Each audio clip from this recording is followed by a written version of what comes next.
So now it's about the various sources of risk. It means that what are the various reasons for both systematic as well as unsystematic risk. So reasons for the occurrence of either systematic or unsystematic risk is actually known as sources. First source is the market risk. It means that we know the nature of an aggregate market will change. There will be structural changes in economy, legal changes, tax law can change, consumer preference can change, maybe like political changes can happen, social economic changes can happen, natural changes can happen. So as such the market is prone to a number of changes. All these changes will result in risk. ഒരു മാർക്കറ്റിന്റെ സ്വഭാവത്തിൽ എപ്പോൾ വേണമെങ്കിലും മാറ്റം വരാം. ഇപ്പം നമുക്കറിയാം ഈ റീസെൻറ്റ് COVID-19 പശ്ചാത്തലത്തിൽ എത്രയോ ആൾക്കാരുടെ ജോബിൽ പ്രശ്നങ്ങൾ വന്നിട്ടുണ്ട്. അതനുസരിച്ചിട്ട് പർച്ചേസിങ് പവറിൽ ഡിഫറൻസ് വന്നിട്ടുണ്ട്. അതനുസരിച്ചിട്ട് മാർക്കറ്റിൻ്റെ നേച്ചറിൽ ഡിഫറൻസ് വന്നിട്ടുണ്ട്. So that is A risk. അപ്പം അതാണ് change in nature of the market. ആ ഒരു റിസ്കിനെ നമ്മൾ മാർക്കറ്റ് റിസ്ക് എന്ന് പറയും. Now comes the interest rate risk. This risk is caused due to the changes in the level of interest rate. Normally interest rate ബാധിക്കുക ഷെയർസിനെ അല്ല, bonds and debentures ആണ് നമ്മൾ ഒരു പെർട്ടിക്കുലർ ഇൻട്രസ്റ്റ് റേറ്റിൽ വാങ്ങിക്കുന്നത്. So interest rate risk is more over for particular bond. ഇപ്പോൾ let's see the relation എങ്ങനെയാണ്. Suppose the interest rate, there is a decrease or a decline in the interest rate. So what happens is the bond price will increase. So interest rate change അനുസരിച്ചിട്ട് the price of the bond will change in the opposite direction. So ആ ഒരു റിസ്കിനെയാണ് നമ്മൾ ഒരു fluctuation ഉണ്ടാവുകയാണ്. So that risk is known as interest rate risk. Now purchasing power risk is otherwise known as the inflation risk. It means that when inflation happens, what happens? Price increases. When price increases, purchasing power of people will decrease. When purchasing power of people will decrease, the circulation of money in the economy will decrease. As such, that type of risk is known as purchasing power risk. Then comes the regulation risk.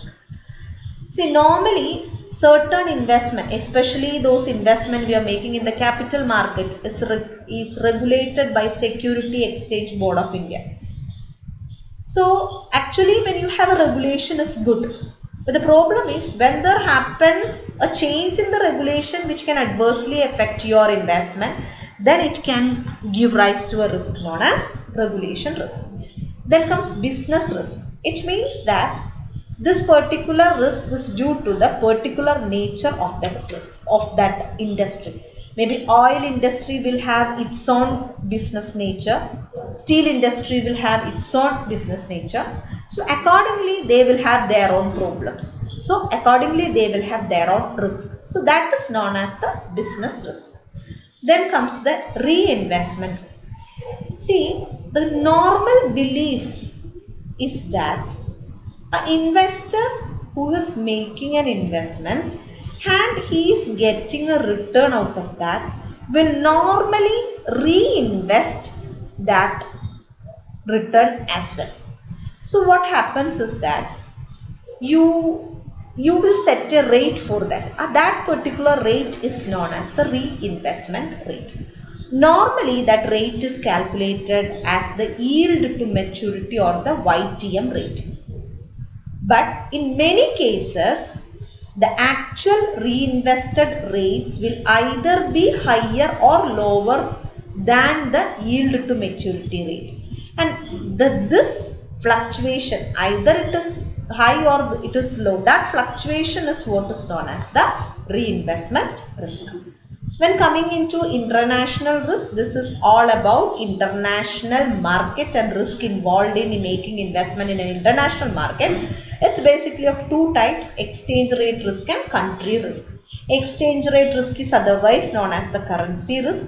We know that there can be change in value of currencies, and accordingly this currency fluctuations can change in the exchange rate, and there can be a decrease or increase according to this exchange rate change, and that is known as the exchange rate risk. When it comes to country risk, it is all about the political risk that can directly or indirectly influence a person who is making an international investment. Then comes the liquidity risk, which means that every person wants a really liquid asset. On the spot, if you sell the asset, you should get the price. So maybe all that at all times it may not be possible. So there are certain investment which are more liquid and certain investment which are less liquid. So those investment which less liquidity, they will definitely have a liquidity risk. ഈ sources of റിസ്കിൽ നമ്മൾ എന്താ പറയുന്നതെന്ന് വെച്ച് കഴിഞ്ഞാൽ പലതരം റിസ്കുകളുടെ reasons ആണ്. നമ്മൾ systematic unsystematic risk എന്നൊക്കെ പറഞ്ഞു. ഇത്തരം ഇൻവെസ്റ്റ്മെന്റ് റിസ്കുകളുടെ കാരണങ്ങളാണ് സോഴ്സസ് ആയിട്ട് പറയുന്നത്. ഒരു കാരണം പറയുന്നത് മാർക്കറ്റ് റിസ്ക് ആണ്. എന്ന് പറഞ്ഞാൽ മാർക്കറ്റിന്റെ നേച്ചർ ആസെറ്റ്സ് വളരെ ഡിഫറെൻ്റ് ആണ്. അതിൽ ഇക്കണോമിക് ചേഞ്ചസ് വരാം, പൊളിറ്റിക്കൽ ചേഞ്ചസ് വരാം, നാച്ചുറൽ, അപ്പം അങ്ങനെ കൺസ്യൂമർ പ്രിഫറൻസിൽ മാറ്റങ്ങൾ വരാം, ടാക്സ് ചേഞ്ചസ് വരാം, ലീഗൽ ചേഞ്ചസ് വരാം, ടെക്നോളജി ചേഞ്ചസ് വരാം. So micro and macro economic എൻവിറോൺമെന്റിൽ വരുന്ന മാറ്റങ്ങൾ അനുസരിച്ചിട്ട് മാർക്കറ്റിന്റെ അഗ്രിഗേറ്റ് ക്യാരക്ടറിസ്റ്റിക്സിൽ ചേഞ്ചസ് വരാം. അത് റിസ്ക് ഉണ്ടാക്കാം. ആ റിസ്കിനെ നമ്മൾ മാർക്കറ്റ് റിസ്ക് പറയും. ഇൻട്രസ്റ്റ് റേറ്റ് റിസ്ക് എന്ന് പറഞ്ഞാൽ നോർമലി ഇക്വിറ്റി ഷെയർസിനെക്കാട്ടിലും അത് ബോണ്ടുകളെയും ഡിബഞ്ചേഴ്സിനെയാണ്. നമുക്കറിയാം ഡിബഞ്ചേഴ്സ് അല്ലെങ്കിൽ ബോണ്ട്സ് നമ്മളൊരു പെർട്ടിക്കുലർ ഇൻട്രസ്റ്റ് റേറ്റിലാണ് വാങ്ങിക്കുന്നത്. സോ ആ ഒരു ബോണ്ടിൽ ആ ഒരു ഇൻട്രസ്റ്റ് റേറ്റ് ഫ്ലക്ച്വേറ്റ് ചെയ്ത് കഴിഞ്ഞാൽ ഡെഫിനറ്റ്ലി നമുക്ക് അതിൽ കിട്ടുന്ന ഇൻകം എന്ന് പറയുന്നത് ഇൻട്രസ്റ്റ് ആണല്ലോ. അതിൽ വേരിയേഷൻസ് വരാം. ആ ഒരു റിസ്കിനെയാണ് നമ്മൾ ഇൻട്രസ്റ്റ് റേറ്റ് റിസ്ക് എന്ന് പറയും. ഇനി പെർച്ചേസിംഗ് പവർ റിസ്കിനെ ഇൻഫ്ലേഷൻ എന്ന് പറയും. എന്ന് വെച്ച് കഴിഞ്ഞാൽ ഇൻഫ്ലേഷൻ സംഭവിച്ചു കഴിഞ്ഞാൽ പ്രൈസസ് കണ്ടമാനം കൂടും. പ്രൈസസ് കണ്ടമാനം കൂടിക്കഴിഞ്ഞാൽ 10 രൂപയ്ക്ക് ഒരു കിലോ ഒരു വസ്തു കിട്ടിയിരുന്നെങ്കിൽ ആ പ്രൈസ് കൂടുമ്പോൾ ചിലപ്പോൾ അത്രയും ക്വാണ്ടിറ്റി പർച്ചേസ് ചെയ്യാൻ പറ്റില്ല. അപ്പോൾ ആൾക്കാരുടെ പെർച്ചേസിംഗ് പവർ കുറയും. പെർച്ചേസിംഗ് പവർ കുറയുന്നത് കൊണ്ട് ഉണ്ടാകുന്ന റിസ്കിനെയാണ് you can call it as purchasing power risk. Regulation risk എന്ന് പറഞ്ഞാൽ നമുക്ക് അൺറെഗുലേറ്റഡ് ആയിട്ടുള്ള മാർക്കറ്റ്സും റെഗുലേറ്റഡ് മാർക്കറ്റ്സും ഉണ്ട്. ഷെയർ മാർക്കറ്റ്സ് ഒക്കെ റെഗുലേറ്റഡ് ആണ്. ഒരു കൺട്രോൾ ഉണ്ട്. ആ കൺട്രോളിങ് ഏജൻസിയാണ് സെബി അല്ലെങ്കിൽ security exchange board of India. അങ്ങനെയുള്ള റെഗുലേറ്റഡ് മാർക്കറ്റിൽ ഇൻവെസ്റ്റ്മെന്റ് നടത്തുന്നതാണ് എപ്പോഴും നല്ലതെങ്കിലും നമ്മളുടെ ഇൻവെസ്റ്റ്മെന്റിന്റെ റിട്ടേണിനെ അഡ്വേഴ്സ് ആയിട്ട് ഇഫക്റ്റ് ചെയ്യുന്ന തരത്തിൽ എന്തെങ്കിലും ഒരു റെഗുലേറ്റിംഗ് ബോഡീസ് നടത്തി കഴിഞ്ഞാൽ അതും ഒരു റിസ്ക് ആണ്. നമ്മുടെ റിട്ടേൺ കുറയ്ക്കാനുള്ള ഒരു കാരണമാവും. അതിനെ നമ്മൾ റെഗുലേഷൻ റിസ്ക് എന്ന് പറയും. ഇനി ബിസിനസ് റിസ്ക് എന്ന് പറഞ്ഞാൽ ഓരോ ബിസിനസ്സിനും ഓരോ സ്വഭാവമാണ്. സ്റ്റീൽ ഇൻഡസ്ട്രി ഫേസ് ചെയ്യുന്ന ടൈപ്പ് ഓഫ് പ്രോബ്ലംസോ ആയിരിക്കില്ല oil industry. Oil industry face ചെയ്യുന്നതായിരിക്കില്ല ഫാർമ ഇൻഡസ്ട്രി. സോ ആ ഒരു പെർട്ടിക്കുലർ ബിസിനസിന്റെ സ്വഭാവം അനുസരിച്ചിട്ട് ഉണ്ടാകുന്ന റിസ്കിനെ you call it as business risk. Reinvestment risk എന്ന് പറഞ്ഞാൽ നോർമലി നമ്മളുടെ ഒരു ഇൻവെസ്റ്റർ സൈക്കോളജി പറയുന്നത് ഒരു ഇൻവെസ്റ്റ്മെന്റ് ഉണ്ടാക്കി അതിൽ നിന്ന് കിട്ടുന്ന ലാഭം നോർമലി നമ്മൾ റീഇൻവെസ്റ്റ് ചെയ്യുമെന്നാണ്. അതേ തരത്തിലുള്ള ഇൻവെസ്റ്റ്മെന്റിൽ വീണ്ടും നമ്മൾ നിക്ഷേപിക്കും. ലാഭമാണല്ലോ കിട്ടിയത്. അതുകൊണ്ട് ആ നിക്ഷേപിക്കുന്ന റേറ്റ് കണ്ടുപിടിക്കുന്നത് നമ്മൾ ഈൽഡ് ടു മെച്യൂരിറ്റി റേറ്റ് എന്നാ പറയാം, YTM. സാധാരണ രീതിയിൽ ഈൽഡ് ടു മെച്യൂരിറ്റി റേറ്റ് തന്നെ ആയിരിക്കേണ്ടതാണ് ഈ റീഇൻവെസ്റ്റ്മെന്റ് റേറ്റ്. പക്ഷെ പല കാരണങ്ങൾ കൊണ്ടും ഇത് രണ്ടും പലപ്പോഴും വേരിയേഷൻ വരാറുണ്ട്. ആ ഒരു വേരിയേഷന് കാരണമാകുന്ന ഫാക്ടേഴ്സിനെയാണ് നമ്മൾ റീഇൻവെസ്റ്റ്മെന്റ് റിസ്ക് എന്ന് പറയുന്നത്. International risk means international global മാർക്കറ്റിൽ ഇൻവെസ്റ്റ്മെന്റ് നടത്തുന്നവരെ ബാധിക്കുന്നതാണ്. എക്സ്ചേഞ്ച് റേറ്റ് റിസ്ക്കും ഉണ്ട്, കൺട്രി റിസ്ക്കും ഉണ്ട്. എക്സ്ചേഞ്ച് റേറ്റ് റിസ്ക് എന്ന് പറഞ്ഞു കഴിഞ്ഞാൽ കറൻസി വാല്യൂവിൽ വരുന്ന ഫ്ലക്ച്വേഷൻസ്, മണി വാല്യൂവിൽ ഡിപ്രിസിയേഷൻ അപ്രിസിയേഷൻ വരുന്നതനുസരിച്ചിട്ട് നമ്മൾക്ക് ബിറ്റ്വീൻ ദ കൺട്രീസ് ഇൻവെസ്റ്റ്മെന്റ് നടത്തുമ്പോൾ റിസ്ക് വരാം. സോ എക്സ്ചേഞ്ച് റേറ്റ് റിസ്ക് പറയും. Country risk means political instability അല്ലെങ്കിൽ ആ ഒരു പെർട്ടിക്കുലർ കൺട്രിയുടെ ഒരു പൊളിറ്റിക്കൽ സിനാരിയോ നമ്മളുടെ ഇൻവെസ്റ്റ്മെന്റിന് ഡയറക്ട്ലിയോ ഇൻഡയറക്ട്ലിയോ എഫക്ട് ചെയ്യും. And that is going to be known as country risk. And finally liquidity risk പറഞ്ഞാൽ എല്ലാ ഇൻവെസ്റ്റേഴ്സിനും പെട്ടെന്ന് വിറ്റ് കാശ് കിട്ടാൻ പറ്റുന്ന ഇൻവെസ്റ്റ്മെന്റിനോടാണ് താല്പര്യം. സോ അതിനെ നമ്മൾ ലിക്വിഡിറ്റി എന്ന് പറയുന്നത്. അത്തരം ലിക്വിഡിറ്റി കിട്ടാതെ വരുന്ന സാഹചര്യം ആ ഒരു റിസ്കിനെയാണ് നമ്മൾ ലിക്വിഡിറ്റി റിസ്ക് എന്ന് പറയാം. So this are the different types of risk, sources of risk. നമ്മൾ പഠിച്ച 2 തരം ടൈപ്സ് ഓഫ് റിസ്കിനുള്ള കാരണങ്ങളാണ് ആക്ച്വലി ഈ sources of risk. So next is about how we are going to measure risk. Initially itself we told that risk is quantified. Why is it so important to quantify risk? We know every person while making an investment they want to get a return. So but every return has a risk to be bared. So if a particular person can quantify the risk perfectly, he can at least ensure that this much quantity of return he will get. So when thinking from that terms, the quantification of risk is very important. So we have many methods to quantify risk. One particular method is standard deviation. So this particular method is used to measure both systematic and unsystematic risk. So let's see what is standard deviation. It is the square root of sum of the squared deviation from the mean. So you have return, you have to calculate the average value of this return. Then what is the deviation of each of this value of return from the average value? Square root of that particular, square of that particular value, then that particular value into the probability of occurrence of each return, the sum, and the sum. After getting this amount, we'll have to find the square root. So this is standard deviation. If standard deviation is low, it means that risk is low. അതായത് നമ്മൾ ആദ്യം പറഞ്ഞു risk എന്ന് പറയുന്ന ഒരു കാര്യം നമുക്ക് quantify ചെയ്യണം. എന്തിനാ റിസ്കിനെ എത്ര കഷ്ടപ്പെട്ട് നമ്മൾ ക്വാണ്ടിഫൈ ചെയ്യണം? നമുക്കറിയാം എല്ലാ ഇൻവെസ്റ്റേഴ്സും ഇൻവെസ്റ്റ്മെന്റ് നടത്തുന്നത് റിട്ടേണിന് വേണ്ടിയിട്ടാണ്.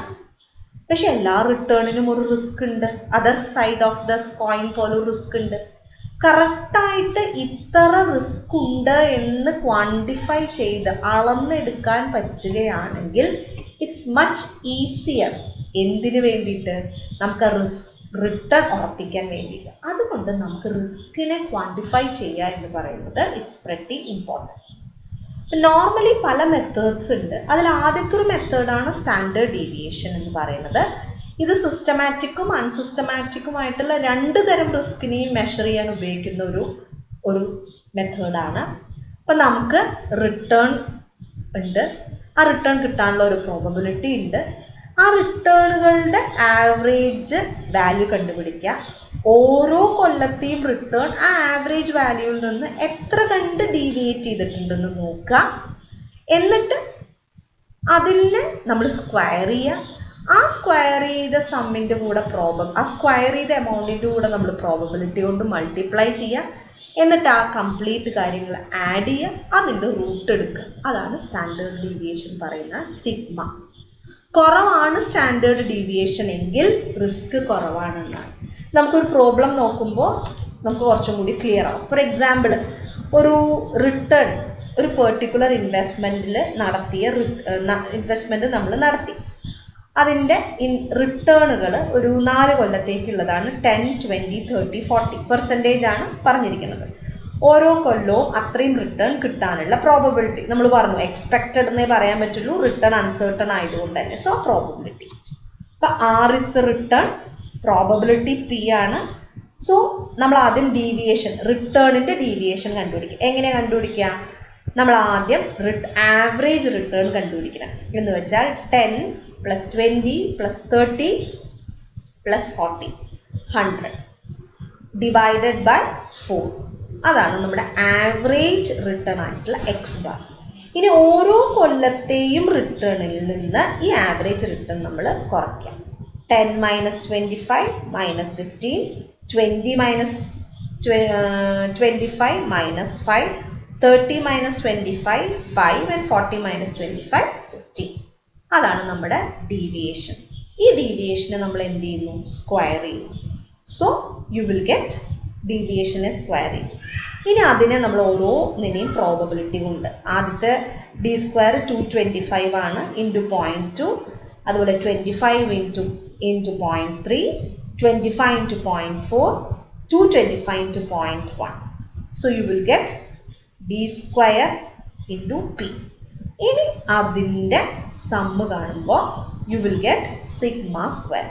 അതിൻ്റെ സ്ക്വയർ റൂട്ടാണ് സ്റ്റാൻഡേർഡ് ഡീവിയേഷൻ എന്ന് പറയുന്നത്. അപ്പം നമുക്കിവിടെ റിട്ടേൺ ഉണ്ട്, ഒരു 4 ഇയേഴ്സിലുള്ള റിട്ടേൺ ഉണ്ട്. ആ റിട്ടേൺ ഓരോ ഇയറിലും ആ റിട്ടേൺ റേറ്റ് ഓഫ് റിട്ടേൺ കാണാനുള്ള പ്രോബബിലിറ്റി ഉണ്ട്.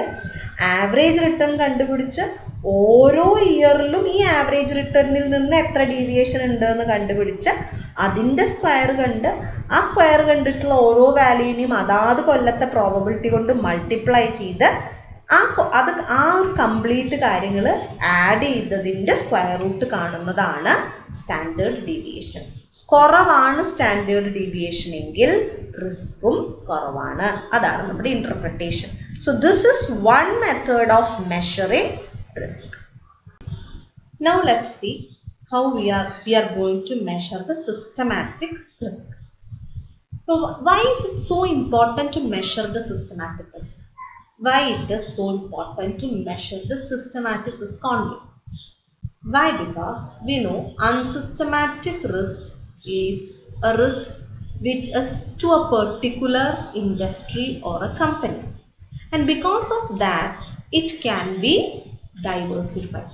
But that is not the case with the systematic risk. In case of systematic risk, it is not possible to diversify.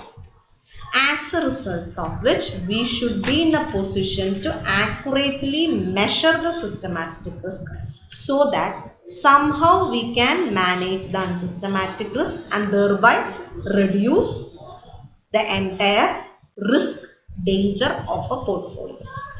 So let's see how it is measured, the systematic risk. So statistical measure for systematic risk is called as beta. So this beta is, the calculation is like this, that is, we assume that the beta factor of the market as whole is 1. Normally the systematic risk is caused due to market risk. Why? Because there is a change in the nature of the market. So let's assume that the beta of the entire market is 1. Suppose the shares in which we are making investment is having a beta greater than 1. Then we say that such shares are aggressive shares, which means that the value of such shares will go faster in a rising market and fall more in a declining market, which means when the market is truly flourishing, you are going to get so much of return from an aggressive share, but at the same time, if the market is in a downward trend, you are going to make that much abrupt loss also. Suppose the beta is less than 1 for a particular share. Such shares are known as defensive shares. It means that generally this type of shares will experience smaller value of return greater than the average return in a rising market and a loss less than the average fall in a declining market. So it has a defensive mechanism. It will not give you so much of profit in a rising market, and it will not create so much of loss in a declining market. When neutral beta is equal to 1 means neutral share. It's rather the entire beta of the market is 1. This particular share is also having a beta 1. So normally they both move in as strictly as that of the market. Then beta value of shares is normally between 0 and 2.5. Risk-free investment has a beta 0 and risky shares will have a value very closer to 2.5. So this is all about the beta factor, or how you are going to measure the systematic risk. എന്ന് വെച്ചാൽ നമുക്ക് systematic risk measure ചെയ്യുന്നത് എപ്പോഴാണ് ഇത്ര important ആകുന്നത്? നമുക്കറിയാം unsystematic risk ഒരു കമ്പനീനെയോ ഒരു ഇൻഡസ്ട്രീനെയോ മാത്രമേ ബാധിക്കുള്ളൂ. അത് നമുക്ക് ഡൈവേഴ്സിഫൈ ചെയ്ത് പല കമ്പനിയിലും പല ഇൻഡസ്ട്രിയിലും പലതരത്തിലുള്ള ഇൻവെസ്റ്റ്മെന്റിലേക്കൊക്കെ നമ്മുടെ ഇൻവെസ്റ്റ്മെന്റ് സ്പ്രെഡ് ചെയ്താൽ ഒഴിവായി കിട്ടാവുന്ന റിസ്ക്കേ ഉള്ളൂ അൺസിസ്റ്റമാറ്റിക് റിസ്ക്. പക്ഷെ സിസ്റ്റമാറ്റിക് റിസ്ക് അങ്ങനെയല്ല. അതൊരു എൻറ്റയർ ഇക്കോണമീനെ ബാധിക്കുന്നത് കൊണ്ട് ഏതൊരു ഇൻവെസ്റ്റ്മെന്റിലും അത് പ്രതിഫലിക്കും. അങ്ങനെ വരുമ്പോൾ ഇറ്റ് കനോട്ട് ബി ഡൈവേഴ്സിഫൈ ചെയ്ത് മിനിമൈസ് ചെയ്യാൻ ചാൻസ് ഇല്ലാത്തത് കൊണ്ടാണ് അറ്റ്ലീസ്റ്റ് അതിനെ നമുക്ക് ക്വാണ്ടിഫൈ എങ്കിലും ചെയ്യണമെന്ന് പറയുന്നത്. സോ സിസ്റ്റമാറ്റിക് റിസ്ക് നമ്മൾ ബീറ്റ ആണ് അതിൻ്റെ സ്റ്റാറ്റിസ്റ്റിക്കൽ മെഷർ എന്ന് പറയുന്നത്. അപ്പം നമ്മൾ സാധാരണ സിസ്റ്റമാറ്റിക് റിസ്കിൻ്റെ ഒരു സോഴ്സ് എന്ന് പറഞ്ഞാൽ മാർക്കറ്റ് റിസ്ക് ആണ്. മാർക്കറ്റ് റിസ്ക് എന്താ? മാർക്കറ്റിൻ്റെ നേച്ചർ, അഗ്രിഗേറ്റ് മാർക്കറ്റിൻ്റെ നേച്ചറേ മാറുകയാണ്. മാർക്കറ്റിൻ്റെ നേച്ചർ മാറുമ്പോൾ ഇക്കോണമിയുടെ നേച്ചറാണ് മാറുന്നത്. സോ ഒബ്വിയസ്ലി അത് എല്ലാ ഇക്കോണമീനെയും എല്ലാ കമ്പനീസിനെയും എല്ലാ ഇൻഡസ്ട്രീസിനെയും എഫക്റ്റ് ചെയ്യും. സോ അങ്ങനെയുള്ളൊരു മാർക്കറ്റ്, ആ മാർക്കറ്റിൻ്റെ ടോട്ടൽ ബീറ്റ നമ്മൾ 1 ആണെന്ന് അങ്ങോട്ട് അസ്യൂം ചെയ്യണം. നമ്മൾ വാങ്ങിക്കുന്ന ഷെയറിൻ്റെ ബീറ്റ വാല്യൂ 1-ൽ കൂടുതലാണെങ്കിൽ അഗ്രസീവ് ഷെയർ എന്ന് പറയും. അത്തരം ഷെയറുകളുടെ പ്രത്യേകത എന്താ വെച്ചാൽ നല്ലപോലെ അപ്വേർഡ് മൂവ്മെന്റ് ഉണ്ടാകുന്ന ഒരു ബുള്ളിഷ് മാർക്കറ്റിൽ അത്തരം ഷെയറുകൾക്ക് നല്ല പ്രോഫിറ്റ് കിട്ടും. അതുപോലെ സ്റ്റോക്ക് മാർക്കറ്റ് അങ്ങ് ഡൗൺ ആവുകയാണെങ്കിൽ ഇത്തരം ഷെയറുകൾ നല്ലപോലെ നമുക്ക് ലോസ് ഉണ്ടാക്കി തരും. പക്ഷെ ബീറ്റ <1 ഉള്ള ഷെയർസ് ആണെങ്കിൽ അതിന് ഡിഫെൻസീവ് ഷെയർസ് എന്ന് പറയും. ആ ഒരു ഷെയർസ് എങ്ങനെയാ വെച്ചാൽ ഡിഫെൻഡ് ചെയ്ത് നിൽക്കും മാർക്കറ്റിന്. എന്ന് വെച്ചാൽ നല്ലപോലെ റൈസ് ചെയ്യുന്ന ഒരു മാർക്കറ്റിൽ ആ ആവറേജ് റൈസിൻ്റെ അത്രയ്ക്ക് അങ്ങോട്ട് ഗെയിൻ നമുക്ക് കിട്ടില്ല. അതുപോലെ തന്നെ നല്ലപോലെ ലോസ് വരികയാണെങ്കിൽ മൊത്തമുണ്ടായ ലോസിൻ്റെ അത്രയ്ക്ക് ലോസ് നമുക്ക് വരും ചെയ്യില്ല. ഇനി ന്യൂട്രൽ ഷെയർസ് ആണ് ബീറ്റ 1 ആയിട്ടുള്ളത്. അപ്പം അത് മൊത്തം മാർക്കറ്റിൻ്റെ ബീറ്റ 1 ആണ്, നമ്മുടെ ഷെയർ വാല്യൂവിൻ്റെ ബീറ്റയും 1 ആണെങ്കിൽ കറക്റ്റ് ആ ഒരു മാർക്കറ്റിനെ ഫോളോ ചെയ്ത് അപ്പോഴത്തെ അവസ്ഥേനെ അനുസരിച്ച് മുന്നോട്ട് പോകുന്നതായിരിക്കും. ഒരുപാട് അങ്ങോട്ട് കൂടുകയോ ഡിഫെൻഡ് ചെയ്യുകയോ ഒന്നും ചെയ്യില്ല, ആ ഒരു ഒഴുക്കിനൊത്ത് പോകുന്നതായിരിക്കും. സാധാരണ ബീറ്റ വാല്യൂ 0-നും 2.5-ൻ്റെയും ആണ്. പെർഫെക്റ്റ്ലി റിസ്ക് ഫ്രീ ഇൻവെസ്റ്റ്മെന്റ് ആണെങ്കിൽ ബീറ്റ 0-യും, ഹൈലി റിസ്കി ഇൻവെസ്റ്റ്മെന്റ് ആണെങ്കിൽ ഷെയർസ് ആണെങ്കിൽ ബീറ്റ 2.5 ആണ് വരിക. സോ ഇതാണ് സിസ്റ്റമാറ്റിക് റിസ്ക് മെഷർ ചെയ്യുന്ന ഒരു method, statistical measure beta. So now let's see how you're going to measure beta. You have 2 methods. One is the correlation method. So according to correlation method, beta is equal to RIM sigma I sigma m whole divided by sigma square m. അതിൽ beta എന്ന് പറയുന്നത് beta value of shares ആണ് in which you are planning to invest. RIM എന്ന് പറയുന്നത് it is the correlation coefficient of return on shares with the return on market. Like you are comparing the return, you are seeing whether your return on the shares is closely related with return of the market, or it is either it is positively correlated, negatively correlated, no correlation. So that is known as the correlation coefficient. Sigma is the standard deviation of the return of your share, and sigma m is the standard deviation of return of the total market or market index. And sigma square m is the variance of returns on the market. So this particular formula will help you to get the value of beta. അപ്പോൾ beta value ഒന്ന് നമ്മൾ calculate ചെയ്യുന്ന ഒരു method correlation മെത്തേഡാണ്. ആ method പ്രകാരം beta എന്ന് പറയുന്നത് RIM into sigma I into sigma m the whole divided by sigma square m ആണ്. RIM എന്ന് പറഞ്ഞാൽ കോഎഫിഷ്യന്റ് ഓഫ് കോറിലേഷൻ ആണ്. എന്ത് തമ്മിൽ കോറിലേഷൻ ഉണ്ടോ, ബന്ധമുണ്ടോ എന്നാണ് നമ്മൾ നോക്കുന്നത്. നമ്മൾ വാങ്ങിക്കാൻ പോകുന്ന ഷെയറിന്റെ റിട്ടേണും ടോട്ടൽ മാർക്കറ്റിന്റെ റിട്ടേണും തമ്മിൽ കോറിലേറ്റഡ് ആണ്. ഹൈലി കോറിലേറ്റഡ് ആണെങ്കിൽ മാർക്കറ്റിന്റെ റിട്ടേൺ കൂടിയ നമ്മുടെ ഷെയറിന്റെ റിട്ടേണും കൂടും, മാർക്കറ്റിന്റെ റിട്ടേൺ കുറഞ്ഞാൽ നമ്മുടെ ഷെയറിന്റെ റിട്ടേണും കുറയും. ആ ഒരു കോഎഫിഷ്യന്റ് ആണ് RIM. സിഗ്മ I എന്ന് പറയുന്നത് നമ്മൾ വാങ്ങിച്ച ഷെയറിന്റെ സ്റ്റാൻഡേർഡ് ഡീവിയേഷൻ. നമ്മൾ നേരത്തെ സ്റ്റാൻഡേർഡ് ഡീവിയേഷൻ എങ്ങനെയാണ് കണ്ടുപിടിക്കുക എന്ന് പഠിച്ചു. ഇനി സ്റ്റാൻഡേർഡ് ഡീവിയേഷൻ സിഗ്മ m എന്ന് പറഞ്ഞാൽ മാർക്കറ്റിന്റെ എൻറ്റയർ മാർക്കറ്റിന്റെ അല്ലെങ്കിൽ ആ മാർക്കറ്റിനെ റെപ്രസെന്റ് ചെയ്യുന്നത് മാർക്കറ്റ് ഇൻഡെക്സ് ആണ്. സോ മാർക്കറ്റ് ഇൻഡെക്സിന്റെ സ്റ്റാൻഡേർഡ് ഡീവിയേഷൻ. സിഗ്മ സ്ക്വയർ എന്ന് പറഞ്ഞു കഴിഞ്ഞാൽ മാർക്കറ്റ് റിട്ടേൺസിന്റെ വേരിയൻസ് ആണ്. ഇത്രയും വാല്യൂസ് ഉണ്ടെങ്കിൽ നമുക്ക് ബീറ്റ വാല്യൂ കാൽക്കുലേറ്റ് ചെയ്യാൻ സാധിക്കും, and hence we will be able to measure beta, and this method is known as the correlation method. So now let's see yet another method to measure beta. It's known as the regression method. So according to regression method, we'll get both values alpha and beta. So y is equal to alpha plus beta x. Y is equal to percentage change in the price of a specific security. X equal to percentage change in the market price index. Alpha is the intercept of regression line.